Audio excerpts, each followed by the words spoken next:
투자를 잘한 사람이 아닙니다. 경제학과 대학 교수님들이 부자는 아니죠. 그런 것처럼 이론적인 내용과 돈을 버는 행위는 다른 겁니다. 안녕하십니까. 안녕하세요. 자, 오늘 주제는 비싼 경매학원 결제 전 반드시 시청해야 하는 영상입니다. 자극적인 썸네일들에 가려진 오해와 진실에 대해서 한번 얘기를 해보려고 합니다. 큰돈 내서 교육을 듣는 거기 때문에 듣기 전에 준비돼 있으면 가장 좋겠는 부분, 그리고 듣고 나서 어떻게 하면은 내가 가장 좋은 결과물을 낼 수 있는지, 이런 거에 대해서 천천히 좀 말씀을 드리려고 준비를 해왔습니다. 첫 번째로 유튜브에서는 경매로 누구나 돈을 벌 수 있다 뭐 이렇게 얘기를 하시는 분들이 많아요. 맞아요. 이거에 대해서 경장인의 생각은 어떠신지? 누구나 돈을 벌 수는 있지만 전제는 이제 남들이 가는 대로 똑같이 따라가면은 돈을 못 버는 것 같아요. 남들과 똑같이 갔을 때는 항상 좀 안 좋은 결과가 나올 때가 있더라고요. 누구나 돈을 벌 수 있는 건 맞는데 남들이 가지 않을 때 갈 수 있는 용기를 가져야 됩니다. 제가 교육을 할 때도 항상 첫 시간에는 마인드 코칭을 해요. 돈 버는 방식에 갖고 있던 선입견들을 깨는 것을 하거든요. 2주차, 3주차, 4주차 교육 과정에서 나오는 뭐 권리 분석이나 뭐 물건 찾는 방법, 그리고 가격 조사,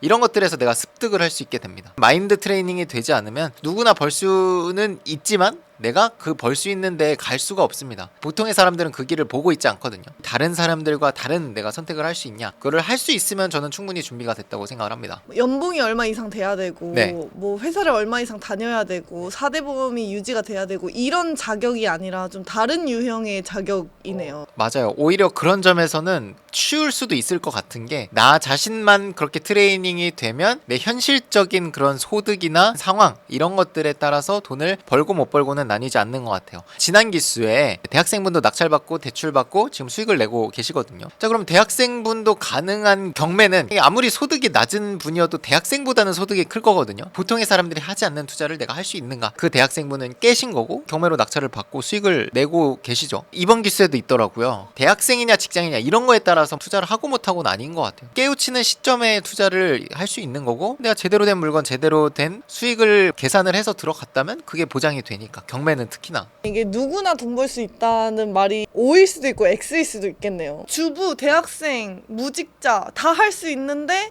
그쵸. 마인드가 돼야 할 수 있다. 내가 이거 하는 게 맞아라는 거에 확신이 안 서면 다 알려주고 물건을 갖다 줘도 먹질 못합니다. 음식을 떠서 숟가락에 넣어서 먹여주려고 해도 그 음식이 상했다고 생각을 하시는 거고, 경매는 권리 분석을 잘하는 사람이 투자를 잘한 사람이 아닙니다. 경제학과 대학 교수님들이 부자는 아니죠. 그런 것처럼 이론적인 내용과 돈을 버는 행위는 다른 겁니다. 권리 분석은 제가 교육 시간에 알려드리는 대학력 있는 임차, 이런 것만 분별하실 수 있으면 바로 입찰을 하셔도 된다. 우리 교육생들 돈 번 사례들 정말 많이 있는데 그 사례들 중에서 특수한 권리들이 섞여 있는 게 열에 하나도 거의 없거든요. 결국은 안전한 물건으로 수익을 본다라는 말씀을 드리고 싶은 거예요. 굳이 위험한 물건을 안 봐도 되거든요. 뭐 특수한 권리 분석상 뭐 문제가 있는 것들을 봐야 그 정도 수익이 2천, 3천 버는 줄 아는 분들이 계신데 절대 그런 게 아니다. 권리 분석을 잘 하는 게 투자 수익을 잘 내는 거랑은 아예 별개라고 보시면 될 것 같습니다. 권리 분석은 기본적인 것만 배우시고 바로 물건 찾고 시세 조사하는 걸로 넘어가셔라 말씀을 드리고 싶고요. 두 번째 오해는 좋은 물건은 경매에서 안 좋은 물건이다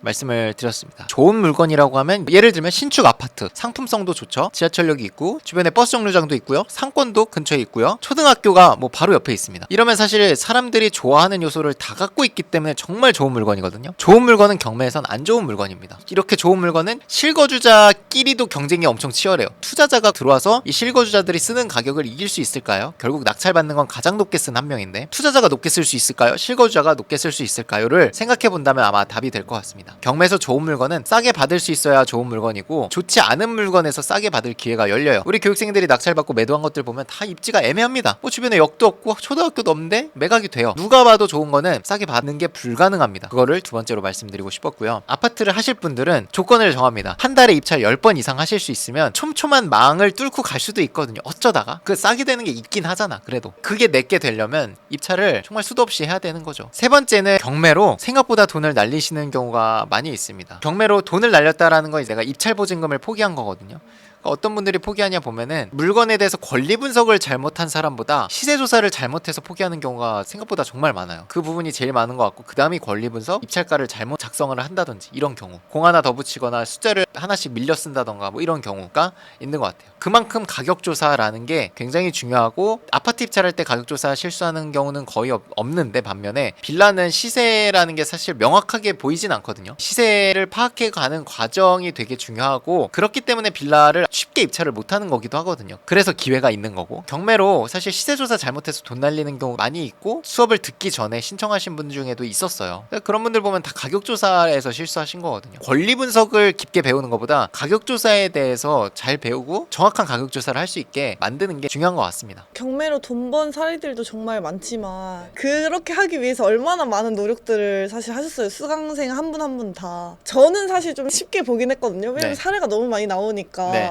근데 제가 해보니까 쉽게 볼 게 아니더라. 우리 졸업생들이 단톡방에 550명 정도가 계신데 다 노력은 하고 있을 거 아니에요. 경매에 관해서 뭐 공부를 하든 입찰을 하든 조사를 하든 한 달에 뭐 20개 저희가 나오거든요. 몇 번 입찰을 해서 이거 받았냐 하면은 6번, 7번, 뭐 10번 넘는 분들도 있습니다. 그 물건 하나를 받기 위해선 뒤에는 수많은 노력이 있는 거고, 잘못됐다고 생각을 안 해요. 내가 원하는 가격에 넣어보고 그게 안 되면은 돈 받고 돌려온다, 이 생각 이상도 이하도 아닌 것 같습니다. 폐차례 경험은 당연히 올 수밖에 없다고 생각을 해요. 수익되는 가격을 썼다면. 가격을 잘못 쓰는 사람들도 되게 많이 있어요. 그냥 울며 겨자 먹기로 그냥 잔금 납부하시는 분도 계시고, 그런 물건에 내가 들어갔으면 낙찰이 안 되는 게 정상인 거죠. 생각보다 그게 빌라에는 많아요. 방법을 잘 모르시고 입찰하시는 분들. 자, 마지막은 경매 한 건으로 인생이 바뀌지 않는다라는 겁니다. 계속 해야 된다는 말이고요. 예를 들면 첫 낙찰로 그 현금 300만 원, 1000만 원 또는 매도 차익 뭐 1억 이런 거를 사실 만들 수는 없다고 저는 생각을 해요. 그런 투자 기회가 있다고 해도 입찰 한번 못 해보신 분들이 과연 그거를 기회라고 볼까요? 위험하다고 볼 것 같아요. 제 생각에는. 경매 한 건으로 인생이 바뀌지 않는다는 전제하에 단계별로 올라가셔야 됩니다. 시간이 걸릴지언정 가장 안전한 거고요. 오히려 10억을 처음에 벌게 되면 위험한 상황이 다음에 올 수도 있거든요. 단계별로 올라가야 된다. 1000만 원 벌고 2천만 원 벌고 그 다음에 5천만 원 벌고 그 다음에 1억을 벌어야 되는 거지, 투자라는 게 항상 성공적일 수는 없거든요. 잘못된 투자를 했을 때도 다시 처음부터 시작하자가 되는데 5억을 벌겠다고 1억을 벌겠다고 특수 물건을 볼 필요는 없습니다. 안전한 빌라 경매로 매도책을 더 만들고 투자자로서 건강한 스텝을 밟는 거라고 생각을 합니다. 저는 이제 한 건으로 인생이 바뀌지 않는다는 걸 알기 때문에 교육을 할 때도 물건 추천을 해드리지만 가격 조사라든지 이런 부분은 본인이 직접 해야 된다고 말씀을 드리거든요. 그래야지 그 다음 5천만 원, 1억 수익이 나오는 물건을 볼 수 있게 돼요. 경매로 물건을 볼 때는 투자의 어떤 판단 기준이 입지 이런 게 중요한 게 아니라요, 내가 싸게 받을 수 있는지가 승패 여부라고 말씀을 드렸습니다. 뭘 봐야 되냐면 경쟁이 낮을 것 같은지,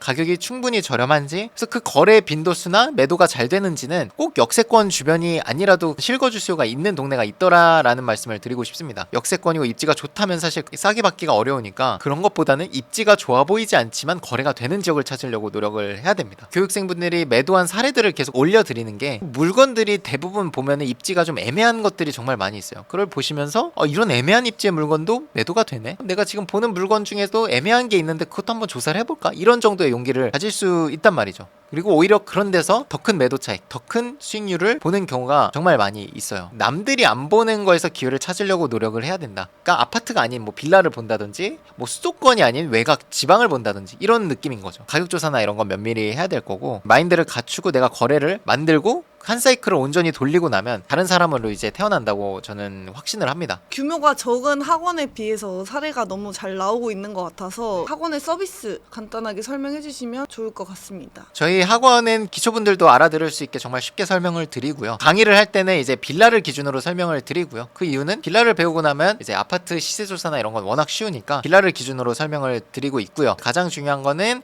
각 분야의 전문가분들을 연결해 준다는 점이죠. 하셔야 되는 부분만 집중을 하시면 되고 나머지 부분에서는 다 위임을 할 수 있게 만들어 드렸습니다. 각 전문가는 어떤 분들이 계시냐, 12기 졸업생이시는 이제 경호님이 하시는 인테리어 연결을 하실 수가 있고요. 심지어 상가 인테리어도 하십니다. 부동산 세금에 관련된 특강 플러스 세무 대행, 우리 백정현 세무사님도 같이 연결을 해드리고 있습니다. 대출 부분에서도 중요하겠죠. 투자금이 많지 않으신 분도 대출을 받으면 투자를 할 수가 있으니까 우리 이은혜 실장님, 명도와 관련된 서비스를 이제 제공해 주시는 우리 이범주 법무사님, 그리고 마지막으로 입찰할 때 여러분들이 직접 휴가 내고 가시는 게 아니라 10만원 내시고 입찰을 맡겨서 하실 수 있게끔 대행 입찰 서비스를 연결해드리고 있습니다. 5가지 서비스에 플러스 뭐 물건 권리 분석이라든지 이런 건 저한테 언제든지 피드백 요청을 하시면 제가 이제 이메일로 하루 이틀 안에 답변을 드리고 있습니다. 저희가 학원에서 이제 수강을 하고 나서 가장 중요한 게 사실 애프터 서비스인 것 같거든요. 그래서 저희가 가장 많이 신경을 썼던 게 스터디를 어떻게 하면 잘 운영을 할 수 있을까 였던 궁금한 것 같아요. 어떻게 진행이 되고 있는지 한번 소개해 주시면 좋을 것 같아요. 끝나고 나면 이제 본인들이 스스로 하셔야 되기 때문에 중간에 부흥 뜬 느낌이 드실 수 있어요. 낙찰을 받으신 분도 그렇고 못 받으신 분도 그렇거든요. 그 다음에 뭘 해야 돼? 약간 이런 느낌이 드시는 분들이 많이 계시다고